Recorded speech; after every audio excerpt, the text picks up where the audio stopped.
no. Good evening all. Hey!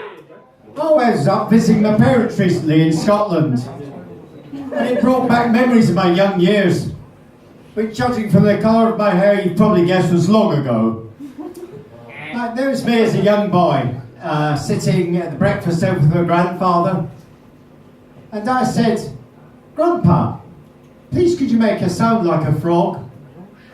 He was rather taken aback and said, "Young David, why do you want me to make a noise like a frog?" And I said, "Oh, Grandpa, please could you imitate a frog?"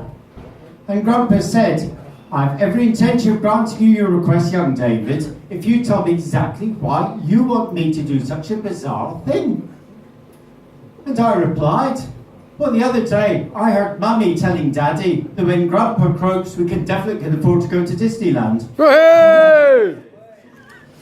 I mean, as part of in my young years, the Thompson-Trace upbringing was quite strict, and we were always brought up to always eat what is put in front of you.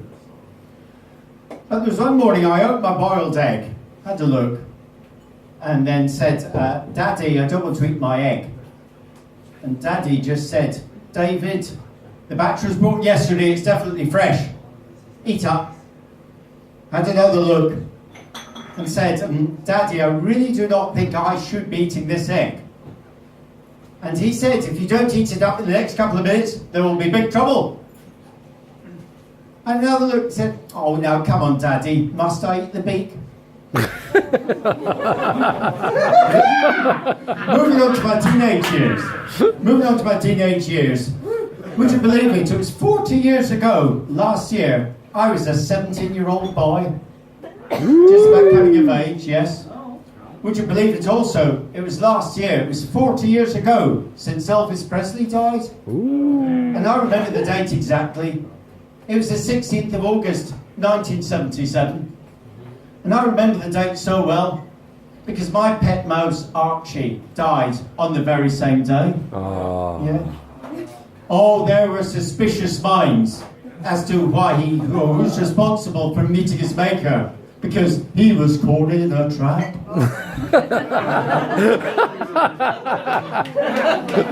More wiggle. So I was a 17-year-old boy. I got my first ever job as an apprentice roofer. I didn't get off to a terribly good start. My boss caught me masturbating on somebody's roof within my first week of employment. I was very lucky. He was an understanding kind of guy. He said, "David, I was a 17-year-old boy at one time, and I know it's like to have your hormones racing around all over the place. What I do say is, don't let it happen again. But on this occasion, I will wipe the slate clean." It was while I was up with the parents walking the dog.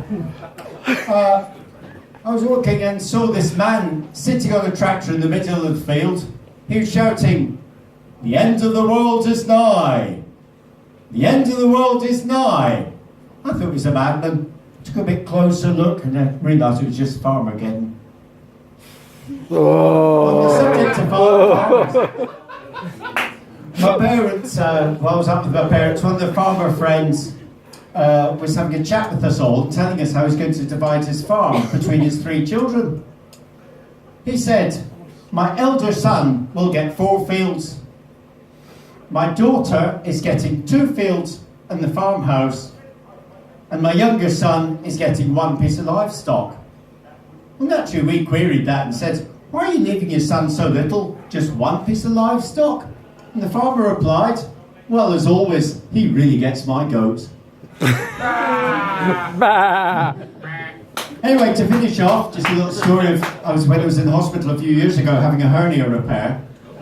And there was a man in the bed opposite who was slightly iller than me, and the doctors did the rounds and said, "I'm sorry, Mr. Brown, I'm going to have to tell you there's some bad news. It's not one leg you're going to have amputated, it's both." Mr. Brown was shocked, said, "It's awful." And then a minute later the doctor said, "Actually, I've just heard some good news for you in my left ear." And Mr. Brown perked up and said, "What's that?" And the doctor said, The man in the next bed overheard our conversation and he's whispered that he'd like to definitely buy your slippers. And that's it from me, playing Thompson-Trace. Thank you. Hey! Carry on, man.